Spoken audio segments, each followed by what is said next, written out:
નમસ્કાર, શો ટાઈમમાં આપનું સ્વાગત છે। ભારતીય જનતા પાર્ટી દ્વારા સ્થાનિક સ્વરાજ્યની ચૂંટણી માટેની તૈયારીઓ શરૂ કરી દેવામાં આવી છે। ભાજપ પ્રદેશ નિરીક્ષકોની ટીમે આજે ભાવનગર જિલ્લાની તાલુકા અને જિલ્લા પંચાયતની ચૂંટણી લડવા ઈચ્છુક પાર્ટીના કાર્યકરોને સાંભળ્યા હતા।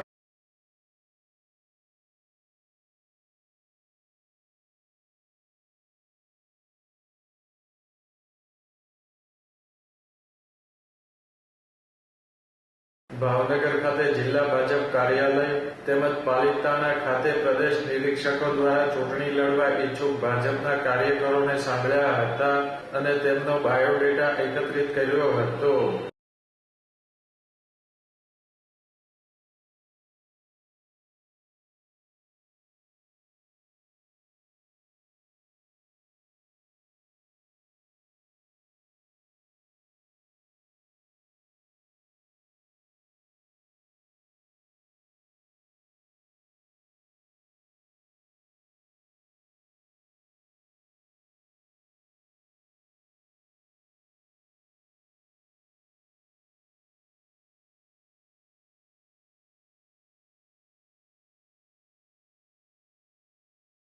ભાવનગર જિલ્લાની તાલુકા પંચાયત, જિલ્લા પંચાયતની બેઠકો ઉપરાંત 3 નગરપાલિકાની ચૂંટણી લડવા માટે હાથ ધરવામાં આવેલી સેન્સ પ્રક્રિયામાં મોટી સંખ્યામાં દાવેદારો હાજર રહ્યા હતા।